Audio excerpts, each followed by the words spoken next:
Due to the governor's recent order, all members of the Fair Planning Committee are participating virtually. For virtual meetings, committee members will be muted until asked to be heard. At that time, they will be recognized and will be unmuted. When there is a vote, it will be necessary to take a roll call vote. A committee member will be recognized and will raise their hand and state their vote. Today's meeting is a public meeting. Citizens can listen to the meeting if they contacted the city manager's office to make the necessary arrangements. The meeting will also be live streamed on the city's YouTube channel, and a recording of today's meeting will be available by Friday, June 18th on the city's website. And do we need to take attendance? Yes, I'll do a roll call. Rachel Barron. Here. Odell Cheek is not here. Carrie Collins, not on. Willie Cumbo. Here. Sophia Griggs, not here. Kathleen Garber. Here. Kimberly Gressley. Here. Joseph Hamby. Here. Karen McHugh. Here. And Anthony Tang is not with us. Okay, thank you. Perfect. So the first item on the agenda is the approval of the minutes for the February 8th, 2021 committee meeting. Those were sent to you by email. Do I have a motion to approve? So move. Is there a second? Second. And then we will do a roll call vote. Okay, Joseph, Yes. Rachel, Yes. Kim. Sorry, I was on mute. Yes. Karen, Yes. Pat, Yes. Willie. Yes. Thank you. Great. The second item is the approval of the 2021 entertainment contracts. Do we need Morning, everyone. Yep. Hope everyone had a good weekend. I've got the action request form. I think most of y'all have those files. We're looking at 4 more entertainers for the fair, Color Me Bad and Tag Team. There you go. They will be in the grandstand and on October the 4th, and that's a partnership with WQMG, and that's for $15,000. Just a little bit of background on Color Me Bad. They're an American contemporary R&B group formed in 1985, and their best known singles right now are I Want to Sex You Up, I Adore Me More. I don't think I said that right. And All for Love. I think that they was a very popular band back in 1985, and I think it's going to bring us some really good entertainment on that night. The other artist is Tag Team, and a lot of people may be more familiar with their 1993 single, Whoop, There It Is. Oh, that's great. Yeah.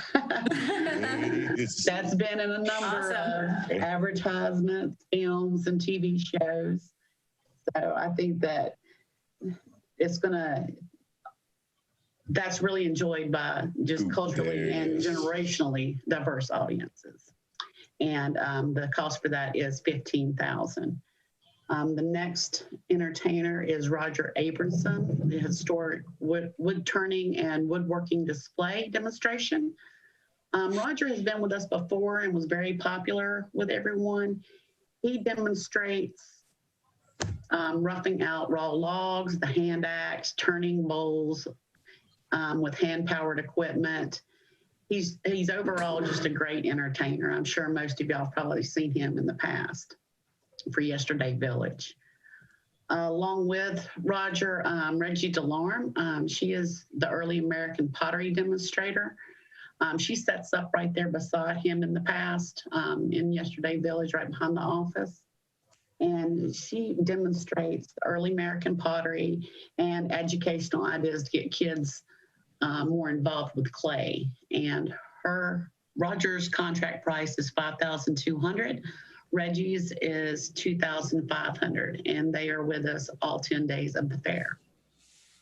We do have a new addition this year to the village. That's Salem Candle Works. And his name is Bill Sipple. And it's beeswax Moravian candle making. He's going to be located in the Yesterday Village Country Store, which was previously occupied by Carolina Farm Credit and the Forestry Service. So we're looking forward to welcoming him in there. He's been making wax candles since the mid-'80s, originally for Calvary and Moravian, and then he expanded into a local Winston-Salem company. He also demonstrates at the NC State Fair, Mountain State Fair, and he'll be demonstrating beeswax candle making using poured candles in tin molds, and we'll also demonstrate how to decorate candles with that red crepe paper you see around Christmas time that's used for the Moravian Christmas Eve Love Fest. His contract price is $500. He will be demonstrating and selling his product. Does anyone have any questions? You know, Cheryl, I just have one quick one. Will they also be selling items? Yes, Salem Candle Works will.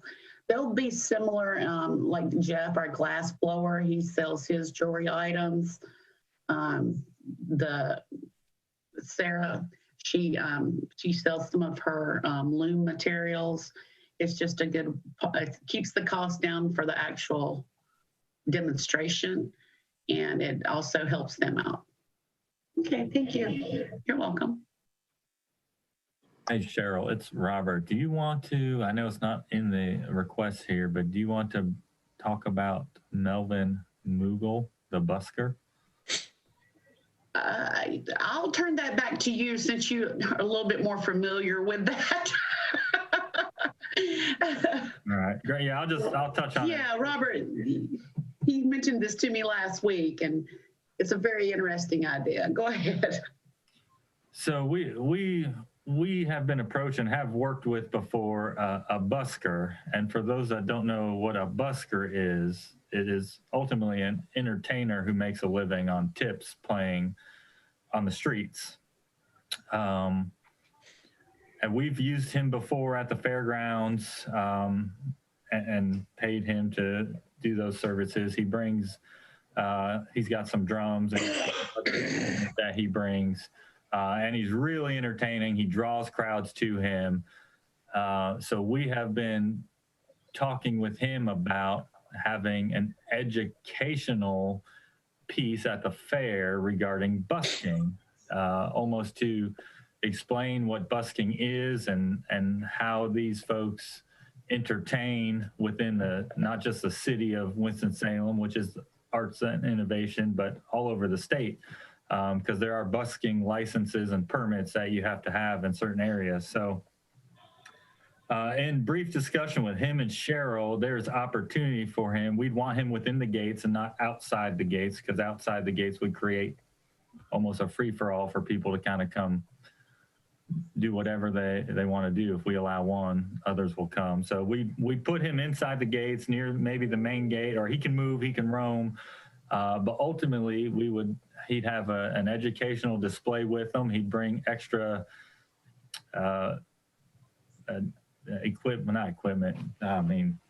music instruments, that's what it is.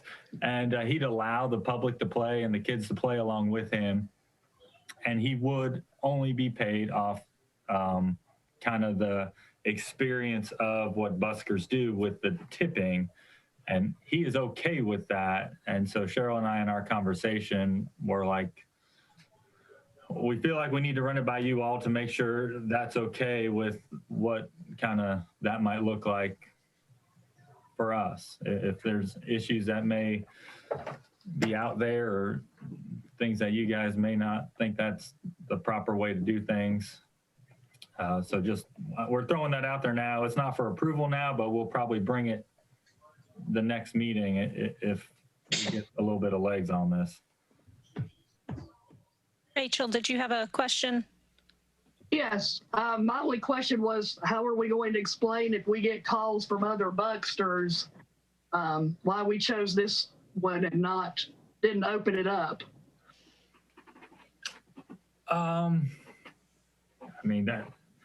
Part of it is we've worked with him on making it an educational experience, with kind of defining.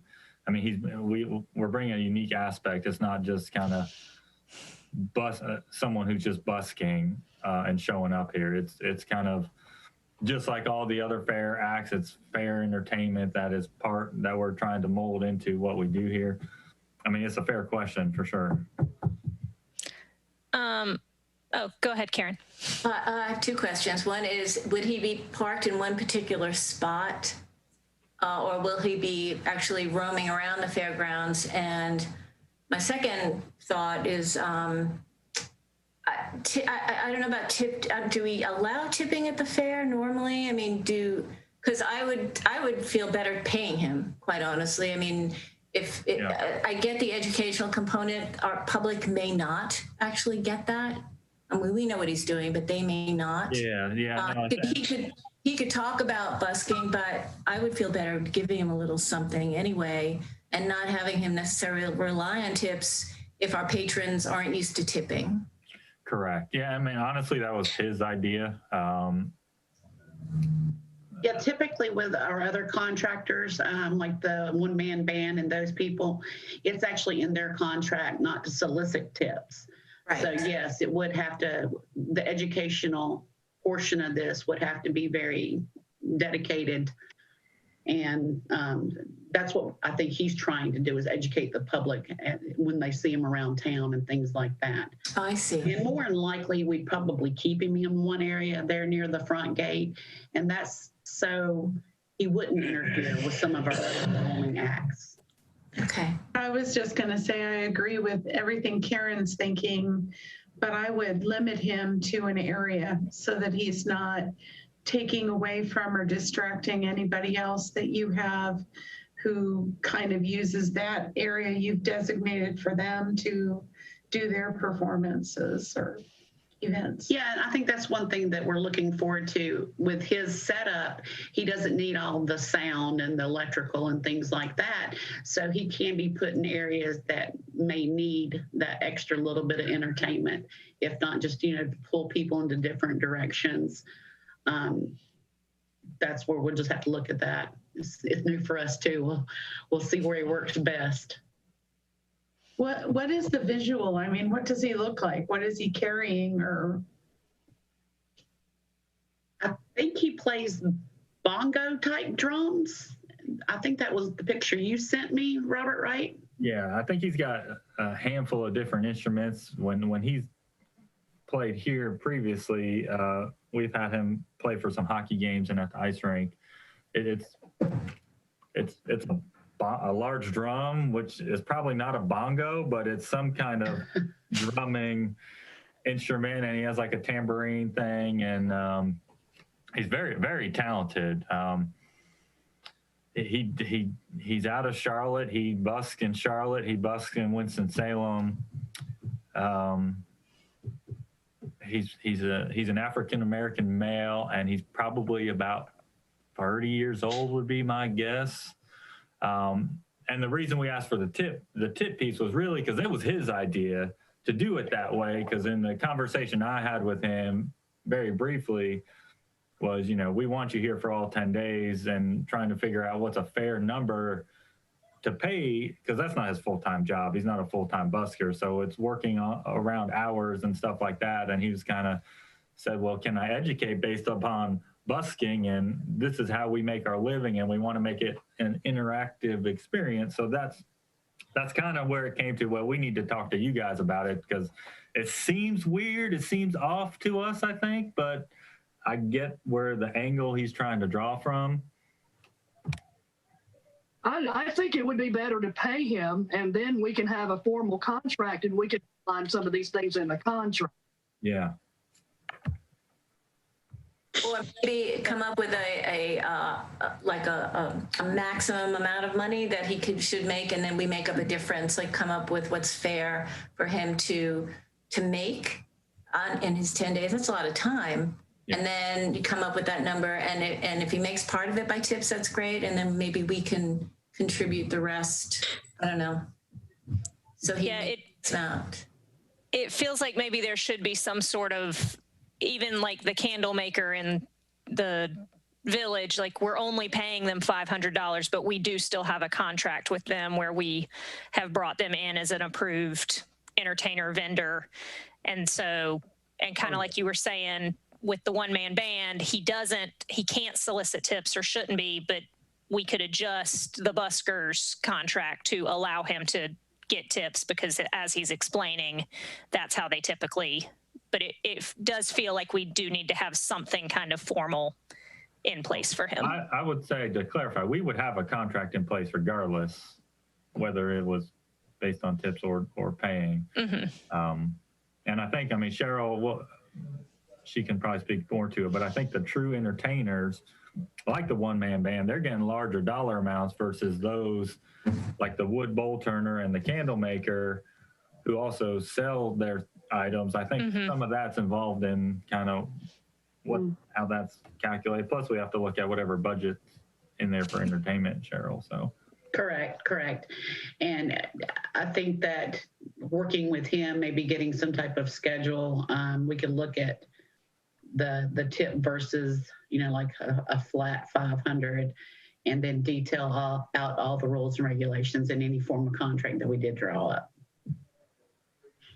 I think the best place for him to be located would be at the main gate, and that would be kind of almost like a welcome music, especially during your heavier times when there's lines and more people coming through. And depending on his schedule, like Robert said, if he's full-time, he may only be able to work a couple hours each day and things like that. I don't know if it would be something we would put in the calendar of events as a quote, a showtime, but just kind of a musical welcome to the fair. That's why we're kind of leaning towards that main gate area for him.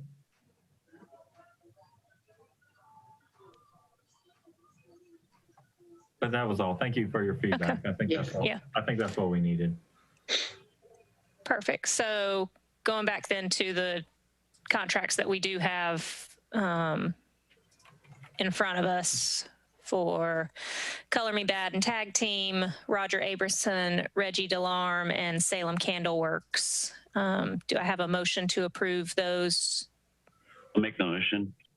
Okay, I think that the committee can only approve up to 5,000, if I'm correct, and then it has to be sent to the commission.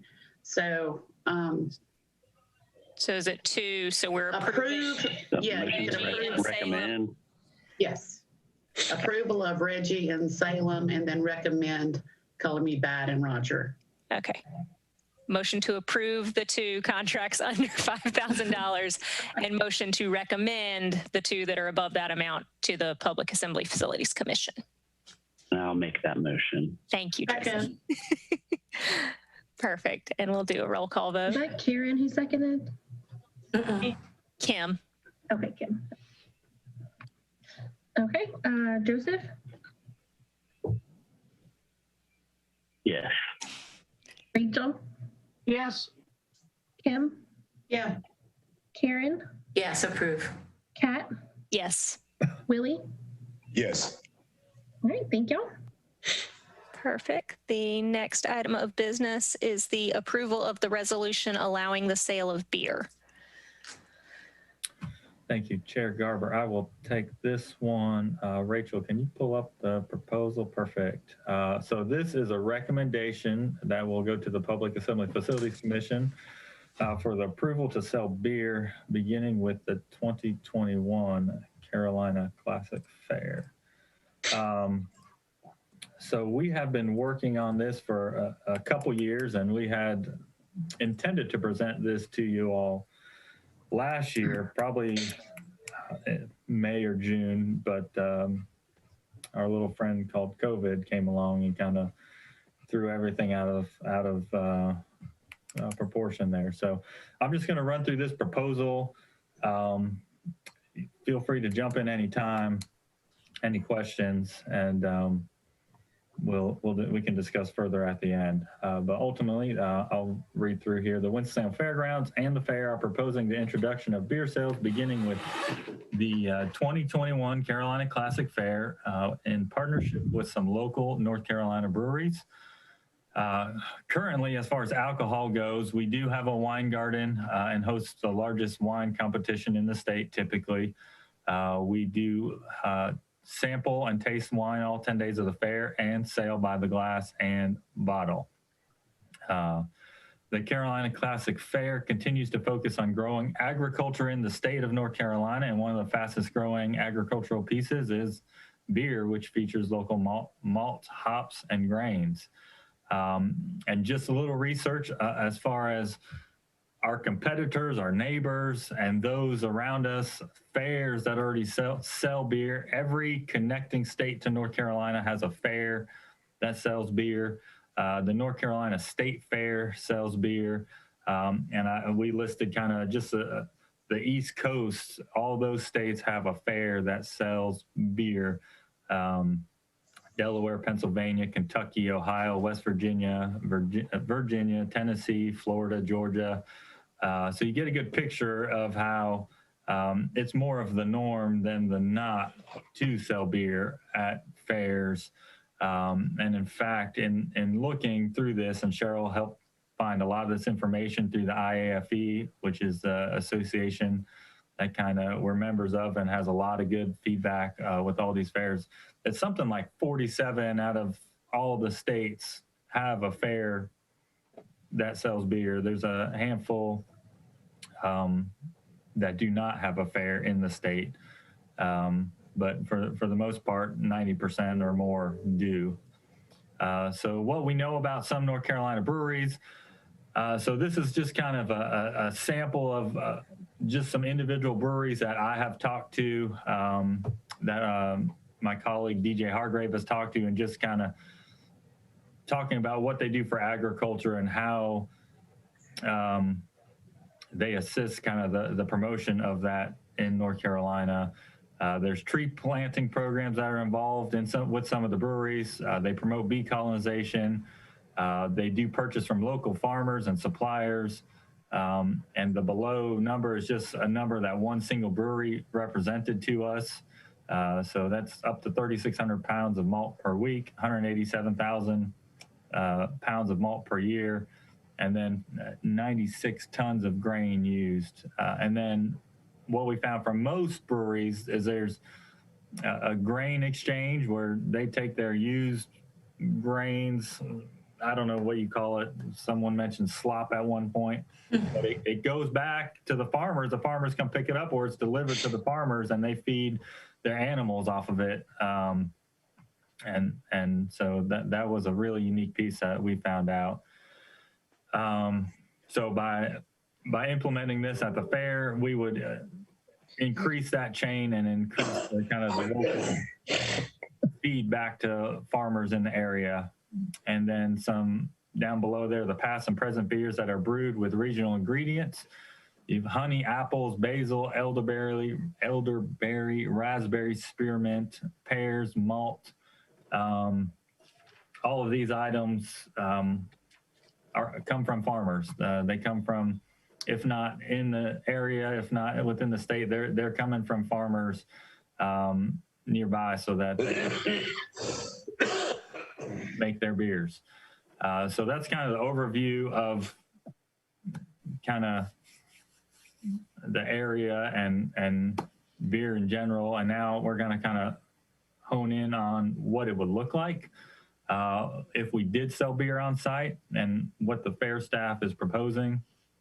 And ultimately, we'll be proposing 2 secure beer garden locations.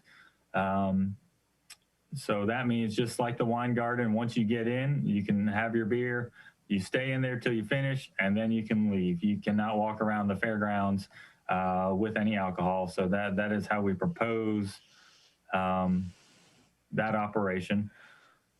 We will control it, again, similar to the wine operation, where we'll have a state alcohol officer maintain the entry and exit points for IDs, and then we'll also have supplement with crowd control managers which we already have on site. And the majority of existing PD will still focus on the mass crowds in general. So it would not be a burden to the Winston-Salem Police Department. The first area we're talking about would be a branded beer garden in the west, which would be kind of down across from the chicken barn. There's a big space down there where we have room for a 40 by 60 sheltered area. We would have tap points, and we would look for a brewery to bring in that tent and kind of really make it their own, bring in patio furniture, picnic benches, large TVs, and just make it a real unique viewing atmosphere. And as you know, during the fair, we have NFL Sunday going on. We've got the baseball playoffs. We've got Saturday college football. We've got Friday night college football. So there is opportunity to kind of almost create a mini area for folks who just want to let their kids go ride the rides and they just want to hang out and watch the game. There's a nice kind of sports area that we can create and bring a new element to the fair. It's also Oktoberfest, so there's promotional elements for Oktoberfest that could be a part of it. And then we've talked about really, as with that, some displays and educational opportunities on how the process is created and how it helps farmers, and sharing what we know with the public on the impact that beer has on the community. We would, of course, supplement with some themed food sales to maybe include bratwurst and other food featured items, which we would sell a vendor as ourselves. And then that, again, that's just sharing the location. It's kind of right there near gate 13 across from the poultry building.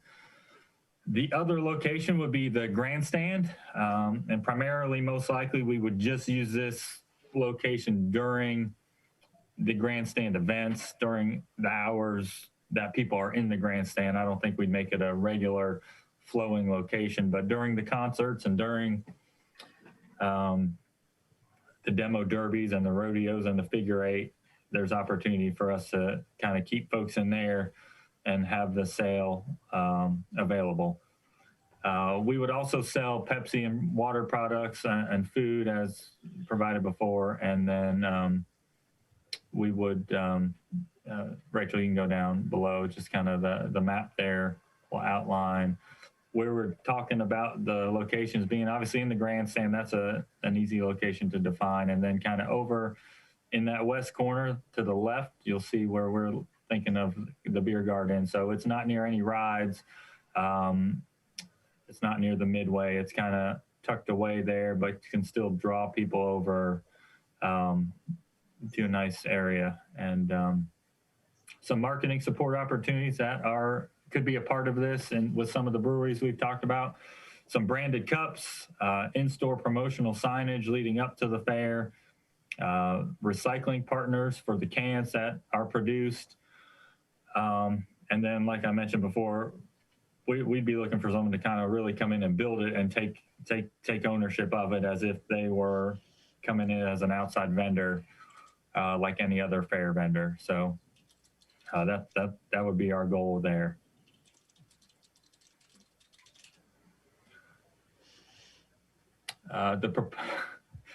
Thank you, Kathleen.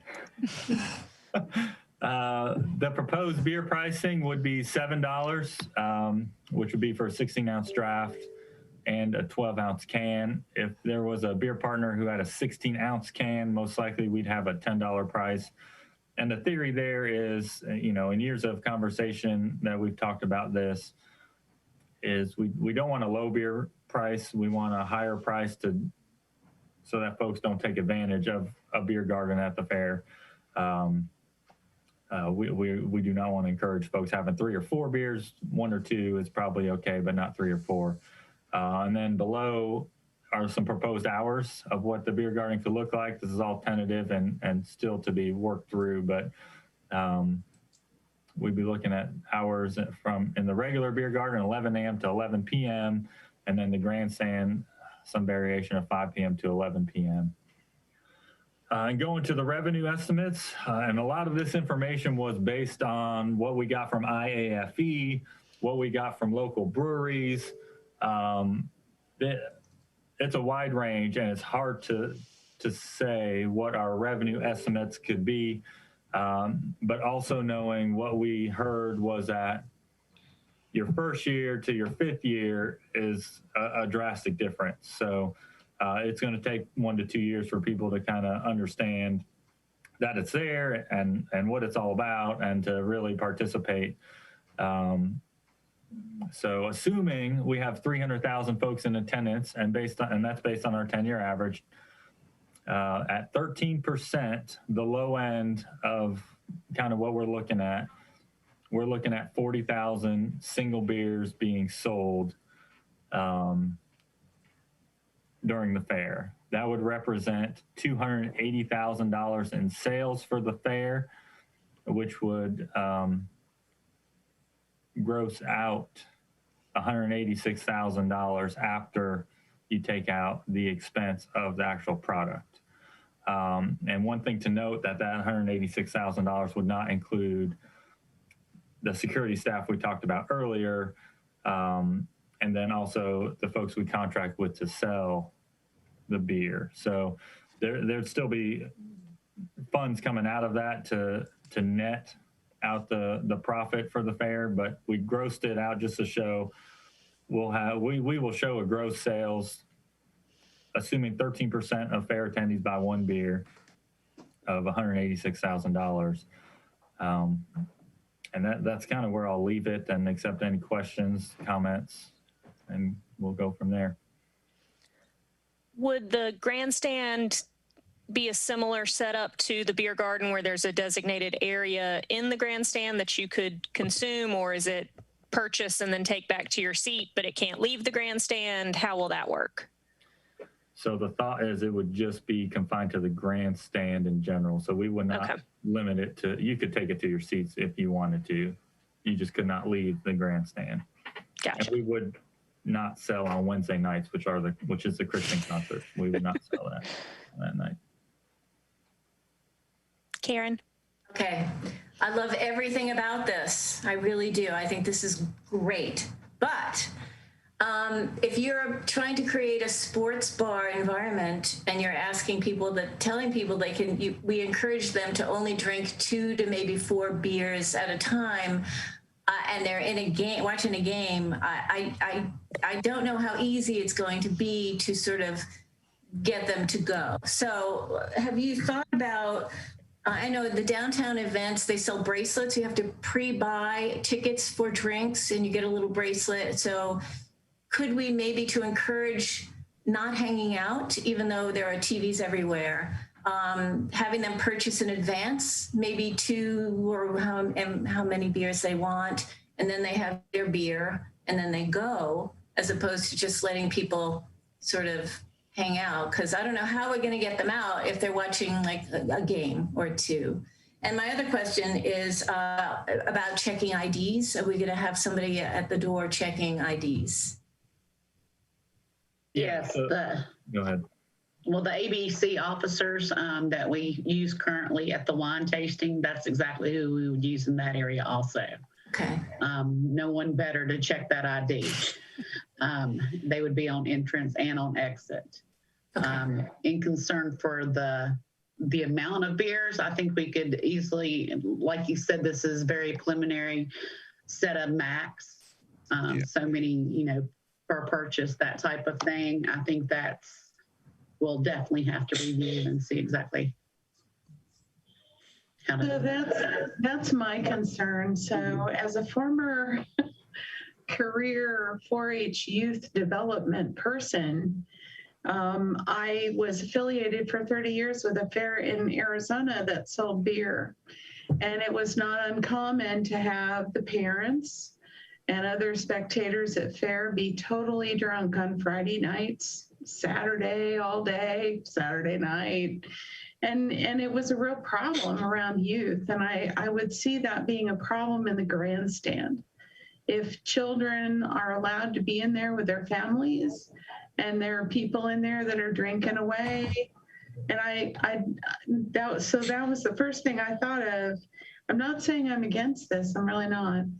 But what I'm saying is you need to put a little more thought to that, maybe about how would you limit how many beers somebody could drink. And beer is a thing that, you know, my husband's a really large man and he can drink his Modelo's and he can have 4 or 5 and it doesn't even hit him because he's a large man. But I can have 1 and I'm kind of done. So, you know, sharing bans, I've seen that happen. I've seen people say, well, you buy all 4 and then if you're only going to drink 1 or 2, give them to me. So I don't really know the answer to any of that, but I think that it would be in the best interest to really talk about that and how you can limit consumption and limit exposure for youth to think that it's okay to come to a fair and drink a lot. I'm just saying that as that's my own thought. The second thing that I am wanting an answer to, though, because I know I just gave you stuff to think about that you don't know the answer to, the ag displays. You keep saying you want to link it to agriculture. What does that look like? Well, that's something that we could actually work with the extension offices and these different craft beer, whoever we work with on this, that we can provide some type of educational exhibit, maybe even possibly in the ag building where we have the grains and the different vegetables and fruits to show that just in that one area, the process in the tie-in North Carolina agriculture. I picture even an educational piece being set up in the actual beer garden area. I mean, that's what, have you talked with anyone, Robert, on that type of setup? Yeah, it's actually Appalachian Mountain Brewery who came up with that idea, and I don't know what it would look like, but you know, we envision maybe some kind of flow chart or even real product kind of displayed out there showing the process of how it's created from kind of ground to drink. And then one other thing, Ms. Gressley, that I'll mention to the first points of concerns is, you know, one note for us is that as a fairgrounds, and not just the fairgrounds, but as the public facilities, we sell beer at all of our other events, including Bowman Gray Stadium, the hockey games here, all the concerts, and any other trade shows or whatever, you know, opportunity we can do that at. And I'll say we have a trained staff. They're serve safe trained. They're required to recognize when folks have had too much to drink, and they're required to not serve folks who exhibit that display. And I think in talking with other fairs, the information that Cheryl got was people aren't coming to the fair to get hammered. They're coming to the fair with their families or with their friends, and having a beer casually is an opportunity that most folks will enjoy. And will there be some bad apples? There probably will. But overall, I think the feedback that we got from fairs was overwhelmingly positive. I don't think there was much negative that came from it. So resulting kind of even in the grandstand piece where there's maybe more exposure to a child. The grandstand is also open only for events a couple hours at a time. So there's not a window. There's less of a window of concern there over that time frame versus someone, to Karen's point, sitting in there watching the football game and 8 beers later, then they're falling over. But they're also then confined there without any children around. And if it does become an issue, we can walk them. It's literally right at that gate in the corner where there's no rides. There's nothing over there that would draw kids kind of to that area. So we would escort them out that gate. Yeah, I think it's a great idea. I think there's a huge opportunity for some increased revenue and additional revenue for the fair. I like the proposal and that y'all have kind of thought through and made sure there was going to be extra security. And I think the pricing is good. It's not a Thirsty Thursday at the Dash $2 beer situation where people are kind of enticed to, well, let's just keep drinking because it's so cheap. And knowing too, some of the local breweries and the more craft beer style, those tend to be a more expensive beverage already. And so I think you may have people who want to act a fool and will do that regardless of what kind of protocols we put in place. But if it's swapping bands or, you've had your 4 and I'm just going to get these 2 from whoever, you've got the security in place that can recognize that and remove them if need be. And I think too, to your point, Robert, hopefully most people are coming to the fair with their family and with kids. And so even if you want to sit in the beer garden and watch the entire football game, you probably have a child who is trying to get your attention and drag you somewhere else before the conclusion of that. So I think as long as we have kind of that additional security in place and that people can be removed if they become a nuisance or in the grandstand or becoming a distraction and causing issues, then I think that's a reasonable way to proceed. Well, let me just say that I'm just playing devil's advocate to bring up stuff that you guys may really not be thinking about so much because the money speaks here. And I know it does because I'm very close to the people. They're some of my best friends who run the fair that I worked at for 30 years. And I know that speaks and you guys are looking for another way to generate revenue, and that's great. I'm just telling you, stuff happens with people. And I also wouldn't encourage, you're talking about 2 families coming there with their children and they want to stop and have a couple beers, but those kids shouldn't be allowed to come into the beer garden. So. And they would not be. It would not be. Exactly. And so, there's just some other considerations of what maybe you want to put next to the beer garden. I don't know, across the way, down the little path. I just think about that and keep the children in your mind because families are going to come to this fair and they're going to want to have a good time. I'm just playing devil's advocate. I've just seen it happen. And I just, I'm not telling you I'm not in favor of it. I know it's a good money maker. So from that avenue, but the other is if you want to make it a little bit of an educational display, I'd like to, my staff may be interested, but I'll, have, we'll do something with that. My other hat that I wear is I'm Department Manager of Agriculture for the county. So if you're going to do an educational display, I think that this office should be a part of that. And so I'm offering. Awesome. Thank you. I will mention that for the state fair, they have an agricultural exhibit with Hillsborough County's Extension Office. Talk about how the brewery, their main craft brewery is Keel and Curly, and how they reuse the grains and all of those things too. So they already work with their extension office. And I didn't see it this year, but I heard that it had really, like they showcase what the grains look like and all of those things. So I definitely think it would be a great partnership that's proven that it works well at other fairs. That's fine. Yep.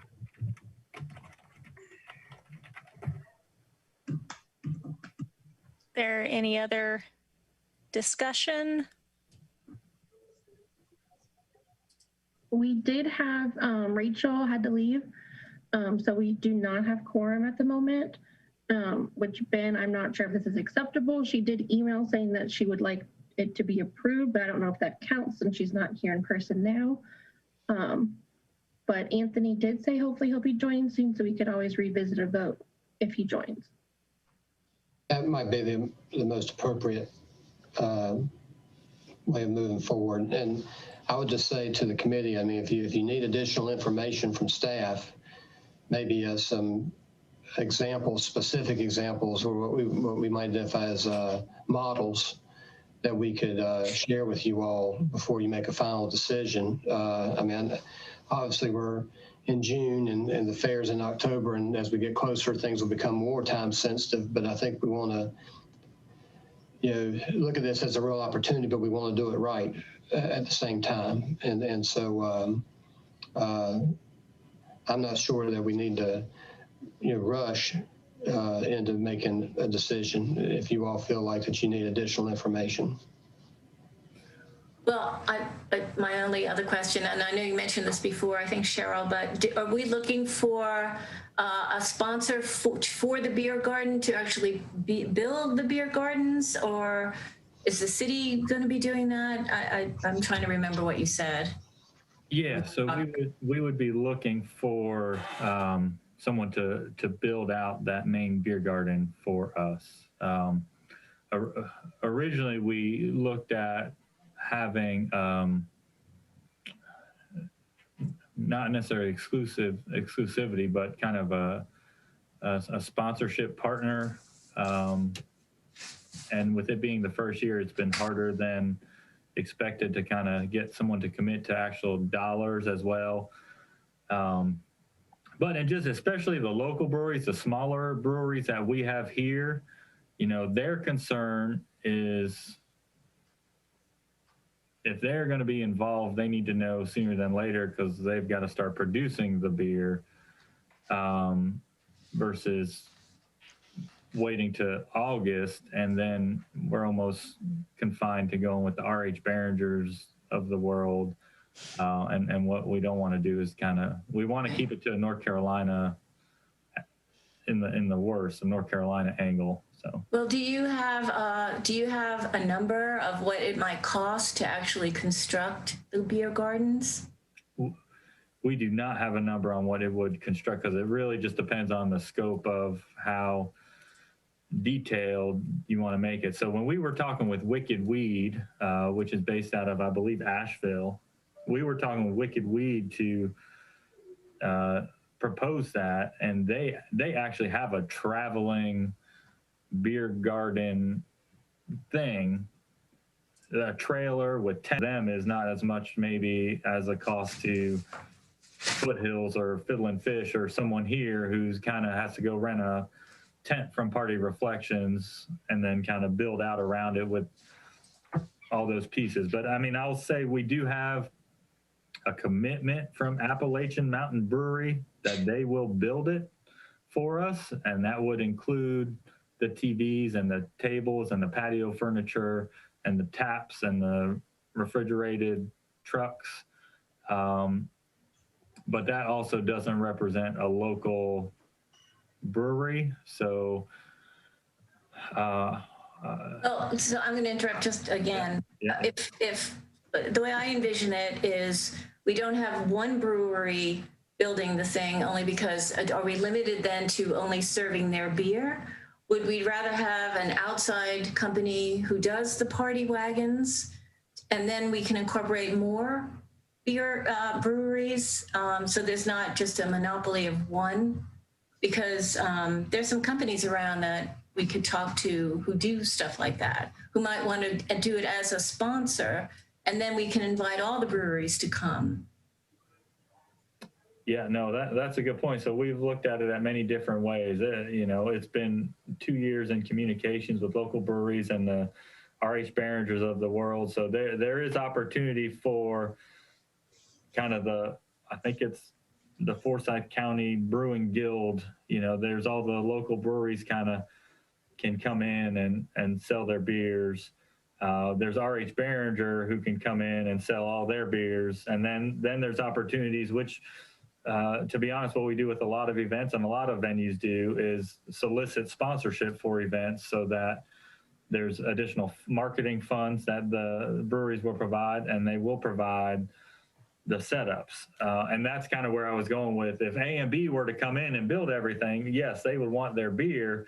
But the flip side to that is, well, in my opinion, we need to have a local representative. And does that hinder what A and B would want to provide? So I think that piece still has to be worked out. And I think the first part of working that out is even approving that we can sell beer. So I think the details of who we sell and how they're all involved together comes after we know we can sell it. And because I think that's the question a lot of folks are like A&B and Incendiary Brewing and others are, well, we're not ready to gear up for this and figure out what we can offer until we know we can participate. So that's a chicken and egg theory.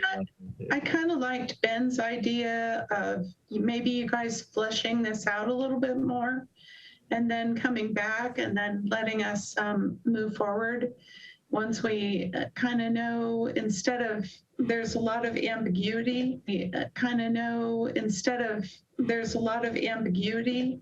So I just like that idea myself. Well, I kind of agree with Robert, though. I think it's hard to work in hypotheticals. It's hard to get companies to truly commit time and energy to fleshing something out without knowing that it could actually come to fruition. You know, I think the proposal before us, I was looking at the specific resolution, is to recommend the sale of beer at the Carolina Classic Fair. The proposal itself is kind of just a general approval to allow that sale of beer with security and exclusive locations and certified staff. And I think those are all things that we would agree with. I don't think that a future proposal would necessarily include, here's what the educational component is going to look like, here's what specific vendors are going to be a part of it. So I would tend to lean towards moving forward with the proposal, but with wanting some additional, follow-up from that in the future, kind of similar to our marketing agreement. We agree to work with, I know we're using city, but we used to use a marketing agency. We enable that contract, and then subsequent meetings from that, you get status updates and more detailed information. And that's what I would lean towards, just so that, the fair team has the leverage to be able to really move forward with some more solid footing when they're discussing with potential vendors or sponsors or those types of things. And Anthony has joined, so we do have a quorum again.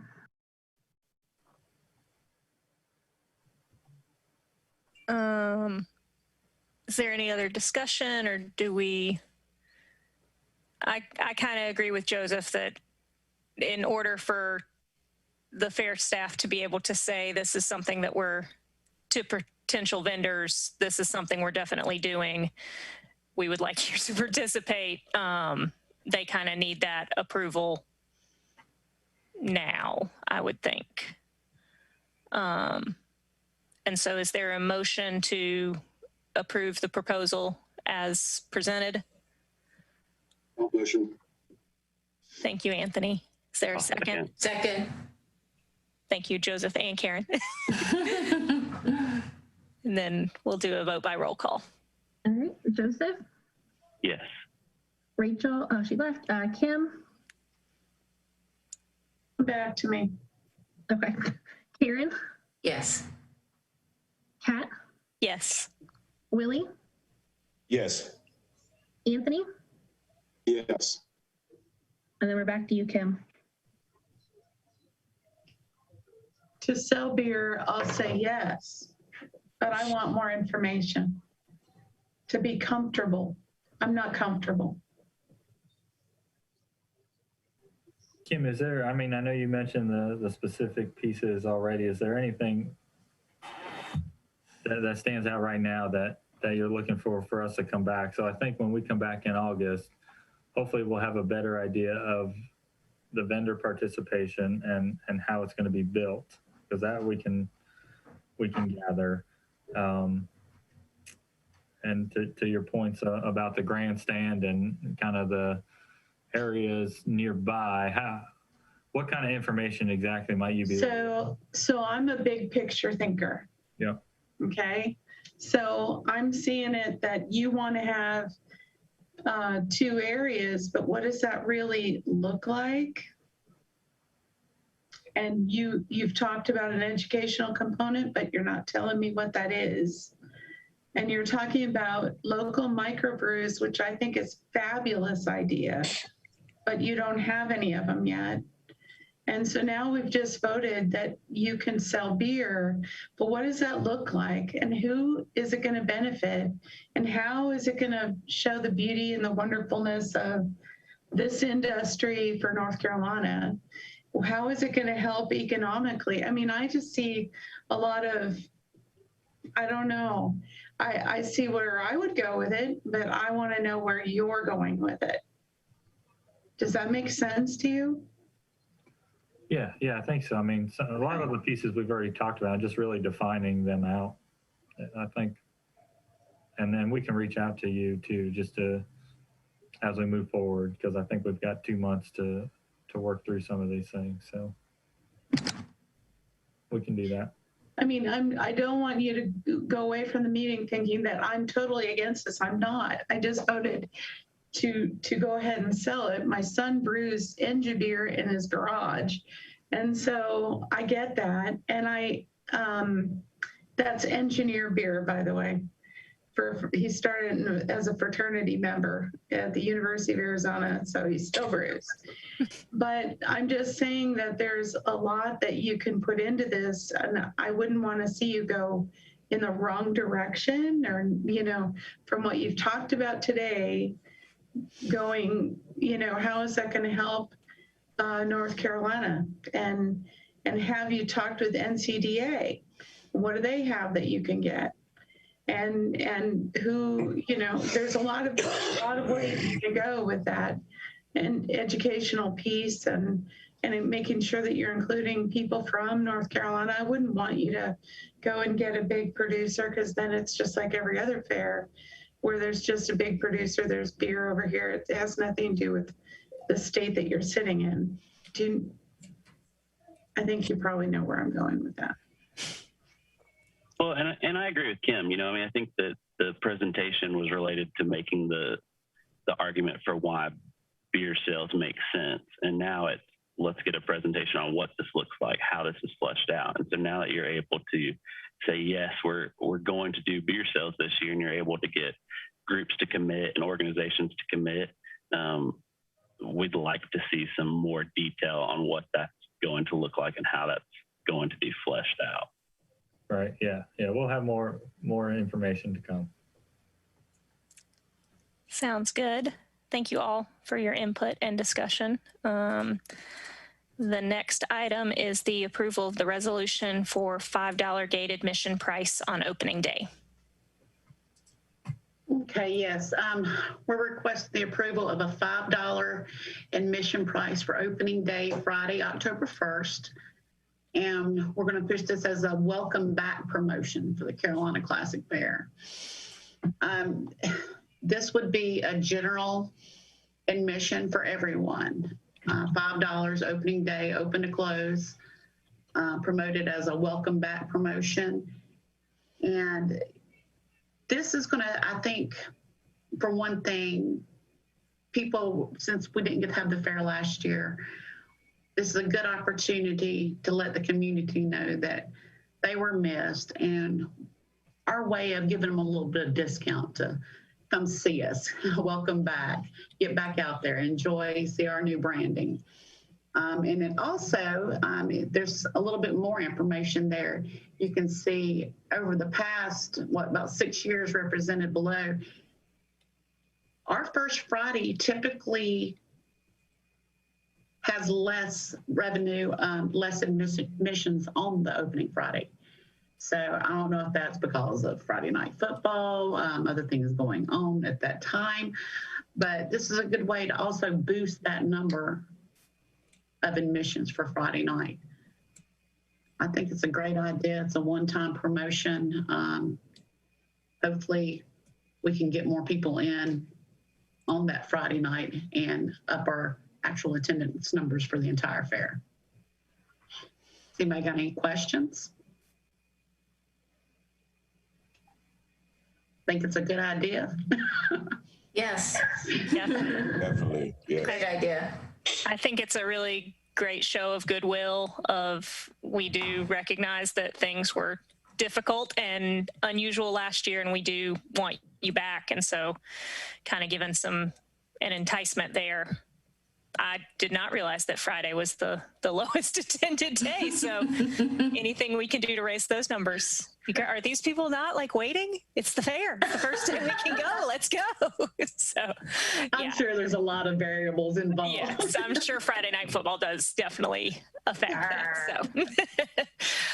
So yeah. So we're also going to be working and looking at sponsorship for this day also. Okay. Getting some community partners involved. Mm-hmm.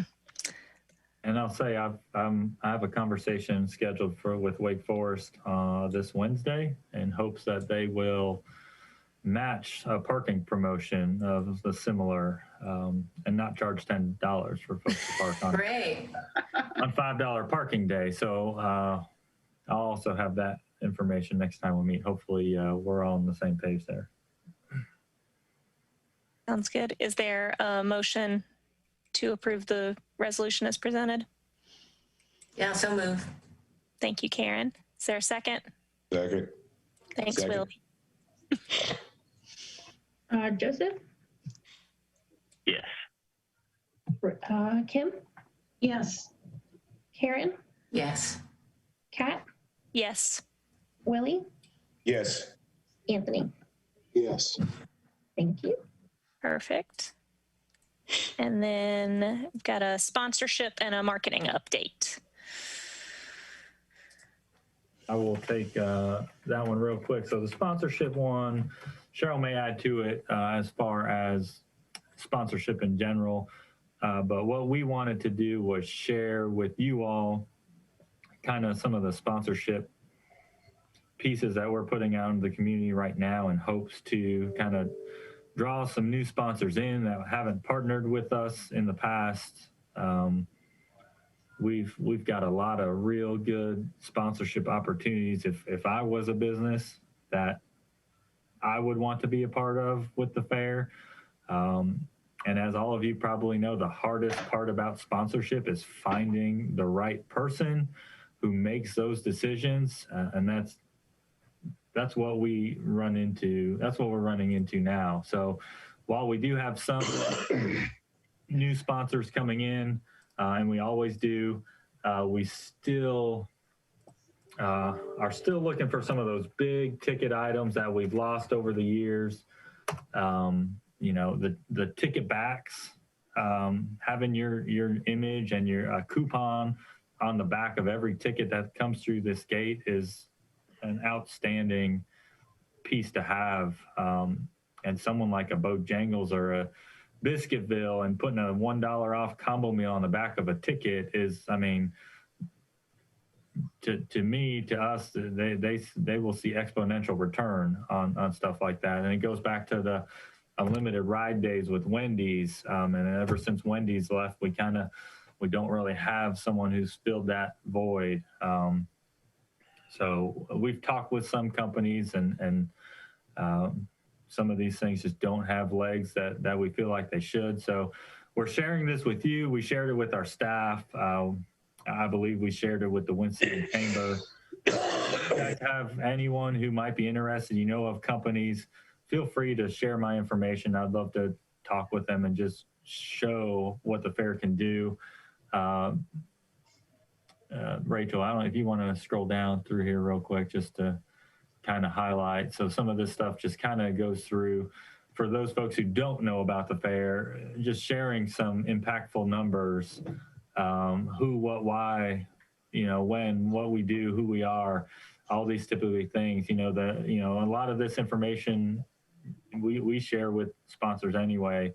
But we've got, 300,000 folks a year coming from, 5 or 6 states regularly. So, I mean, if you go back to surveys and attendance over time, all 50 states have visited our fair, but, yearly, annually, we always have folks from Tennessee and South Carolina and Virginia. They are always coming here, and whether that's the same families or just folks who we touch through nearby marketing, I mean, that's a pretty good reach that a lot of other community business can't say they do. So that's impactful for someone who may have a business that's not just in Winston-Salem.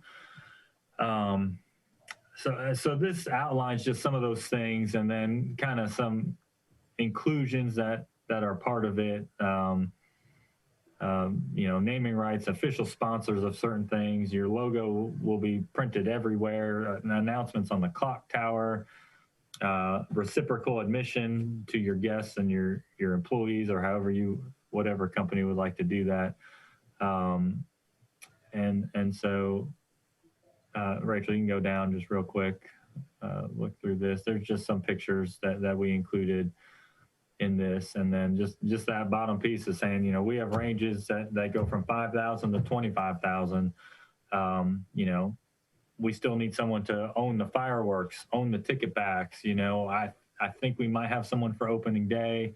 But there's so many businesses and companies out there that could really grow with us, as we say.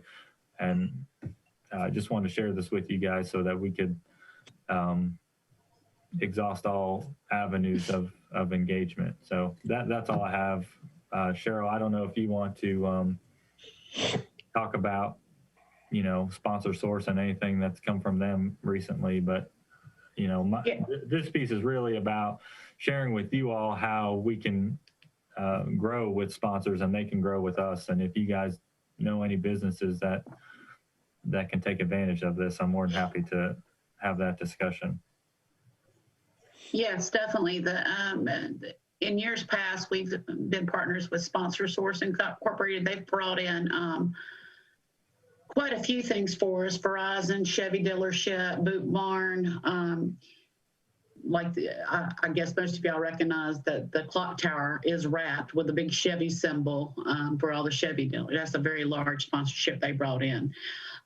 We're reaching out. We can do sponsors on individual, like the pig races, or the clock tower, individual events, working with people for our grandstand events. Years ago, we did a promotion with Food Line where they handed out hand sanitizer and chapstick. And there's quite a few opportunities. And with the range in pricing, of course, depending on what type of reach you want, that's how that will be determined. I mean, if you want TV ads, you're going to have to pay to be on that TV ad. Those type of things.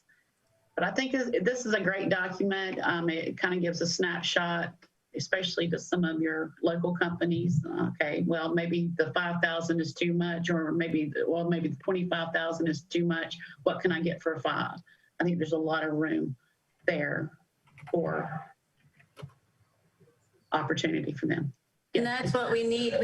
If you can get us the breakdown of what you get for 5,000 going up to 25,000, that would be the most helpful information. Yeah. And I'm all about sponsorships because that's kind of what I do. And so if you can send me some of that information, I'm happy to give it a shot. Absolutely. Thank you. Yes, of course. Yeah, and I was going to mention, I think the challenge to the document is that, in my experience, I worked for the chamber and sold sponsorships for the chamber, is that a lot of times the folks in charge of sponsorship aren't necessarily the most creative. And so I think the only challenge to this document is it leaves it kind of in their court to think through and formulate maybe what they could envision. Because I think the document's very open and it's very kind of, you tell us what you're looking for and we can build something for you. But I think the challenge is that a lot of those folks don't necessarily think about that. Maybe once they get kind of initial hook, then they do. So the opportunities listed kind of on the very last page, and I think a smaller font than maybe everything else, are really where I would lead with some of those things. Here's these, options and opportunities, and here's some of the benefits that are included with them. I think for some, they're just going to look at all of this and just kind of be like, I don't know, and move on, because they get so many requests. But I'll definitely, forward it along and reach out to some folks. But I think if there's anything you guys have what you've done for people in the past, so a certain day sponsorship I'll or something. clarify. I think some of this was more of a conversation starter for those who might be interested. And obviously we have a list of items, like you said there, that we could go into greater detail once there's an interest. But I also get what you're saying. Well, maybe there's no interest because they can't foresee it. So that's a good point. Thank you. And then I just had one quick question. You were talking, Robert, about the ticket backs and having a coupon on there. How does that work with kind of the newer push to pre-purchase tickets and online tickets and things on your phone? So we have just for that specific purpose, we have an email into Ticketmaster right now to really get clarity on how that works on an electronic ticket. My understanding is on an electronic ticket, you still get an email with all the appropriate information and sponsors. So if you had a sponsor on your tickets, Ticketmaster would include that when you got your e-ticket delivered. Okay.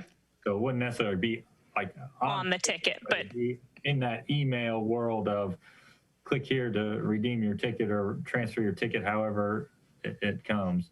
And if you do the print at home, it prints on the paper with the ticket. And then obviously if we print on site, it would print on the back. Okay. Perfect. Have you talked to Bojangles about it? You mentioned Bojangles. Have you talked to them about it? They seem perfect. Yeah, yes, they do seem perfect. I have Come on, what's wrong with that? I have played phone tag with Bojangles, so I've yet to have a real conversation, but they have my cell phone number, so. Yeah. All right, keep trying. Yeah, I will, so they have called back, they've returned calls, so. I've had conversation with Zaxby's. Oh yeah. It's kind of, that piece is too rich for them at this point, but there's other components that, we can work through and grow with someone like that. So, because we also sell concessions all year long, so maybe we can sell some chicken out here. So, there's ways to get creative, to Joseph's point, and really, hey, although this is what's on paper, well, let's try to expand it to make it valuable for you. Like, what are you trying to accomplish with your marketing, and let us do it. So, yeah. I'm gonna ask, does Lowe's Foods do any sponsorships currently? They do not. Okay. Because they might also, and I know this is maybe different with beer, but they have a beer den in most of their stores now that they push and promote pretty heavily. I know they carry like Foothills beers and some of those, but I'll see if I still have a contact there. I can shoot it over to you. Okay, thanks. Thank you.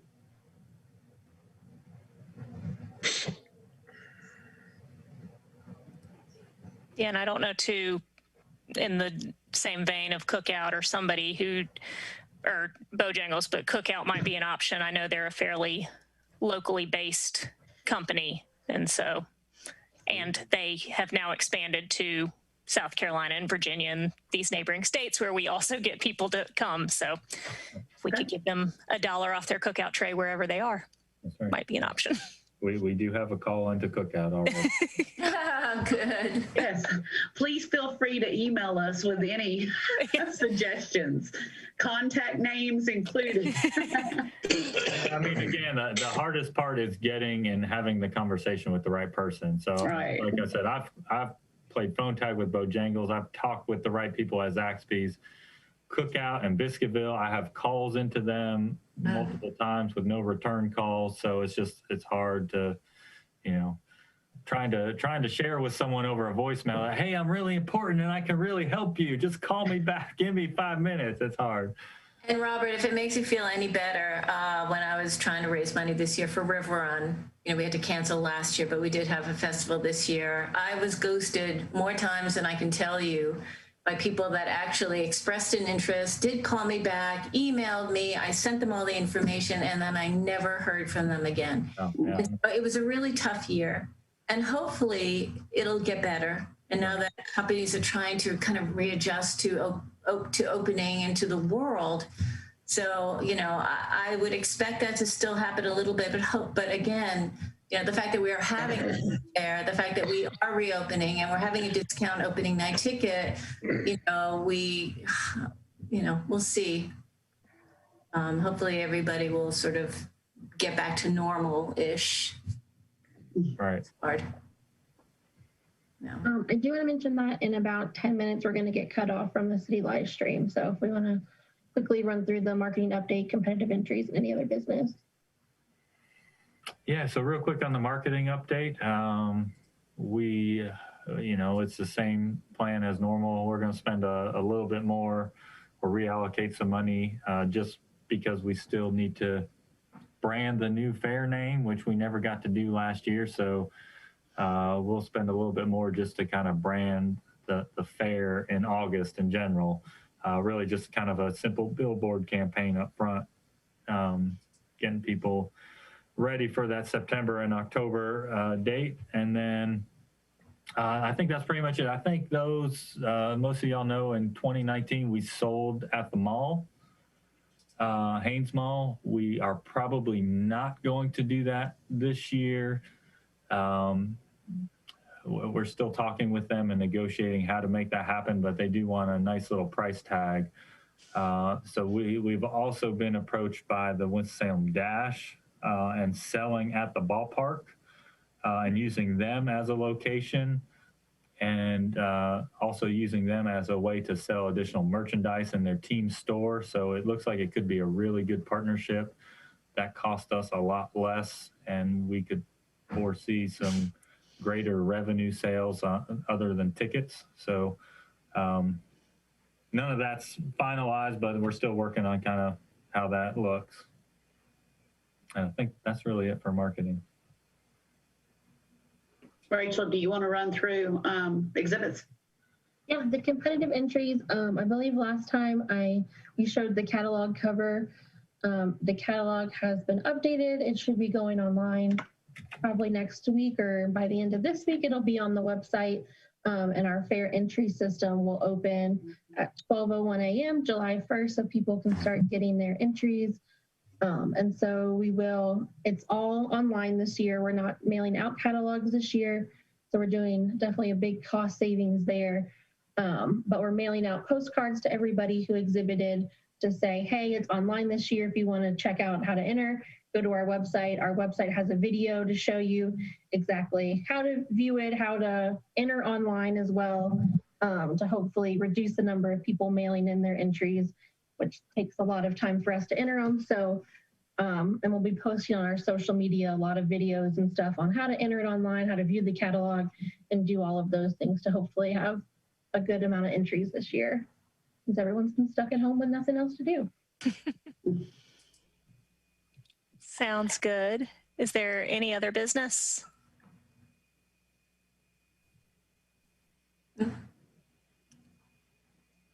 All right. Well, I'm really excited that we're going to have a 2021 fair in person.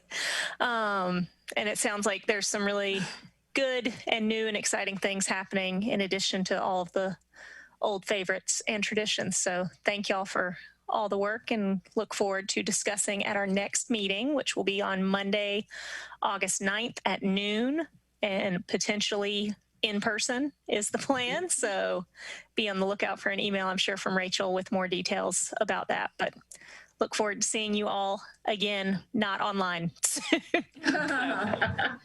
Thank you for your hard work.